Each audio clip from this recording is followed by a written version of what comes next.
কবিগুরু রবীন্দ্রনাথ ঠাকুর একটা কথা বলেছেন, সুখী হওয়ার জন্য সিম্পল হতে হবে, অর্থাৎ সহজ সরল হতে হবে।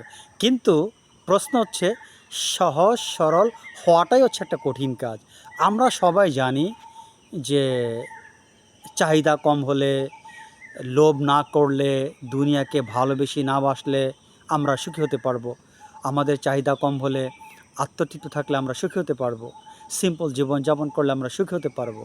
কম চাওয়া, কম পাওয়া, কম খাওয়া, এর মধ্যে আমরা সুখী হতে পারবো। জ্ঞানীদের এই সকল কথা আমরা সবাই জানি। সিম্পল জীবনযাপনে আনন্দ, সবাই সুখী থাকে। সাধারণ জীবনযাপনে সব আনন্দিত হয়। এই সকল জ্ঞানগর্ভ কথা আমরা সবাই জানি।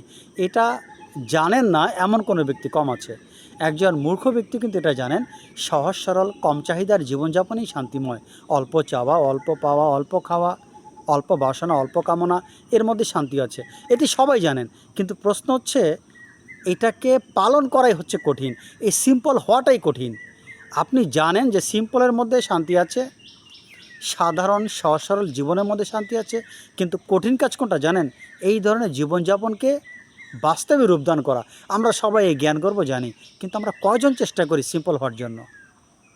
তার মানে কবিগুরু এটাই বোঝাতে চাচ্ছেন, শুধু জানা নয়, বাস্তবে প্রয়োগ করাটা হচ্ছে আসল কাজ। সবাই তো আমরা জানি সিম্পল হওয়ার মধ্যে আনন্দিত। হয়তো ধরেন আমি একটা কথা বলছি, আমি আমার ভিডিওতে প্রায় সময় বলে থাকি, অল্প চাওয়া, অল্প খাওয়া, অল্প পাওয়া, তৃপ্ত থাকা, অল্পতে তুষ্ট থাকা, এটি সবার জন্য সুখ দেয়।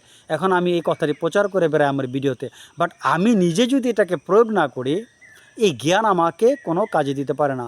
তার মানে আমি জানি, বাট এটাকে আমি প্রয়োগ করছি না। তার মানে এই সিম্পল হওয়াটাই আমার জন্য কঠিন। সিম্পল আমাদেরকে সুখ দেয়, কিন্তু সিম্পল যে হব, সাধারণ যে হব, এই হওয়াটাই কঠিন। এটাই কবিগুরু বোঝাতে চেয়েছেন। যাই হোক, তাহলে আমরা বুঝতে পারলাম, সিম্পল হওয়ার, জ্ঞান অর্জন করা এবং বাস্তবে রূপদান করার মধ্যে আসল সার্থকতা নিহিত আছে। ছোট পরিসরে আজকের মোটিভেশনাল স্পিচটা এখানে শেষ করতে যাচ্ছি। আল্লাহ হাফেজ।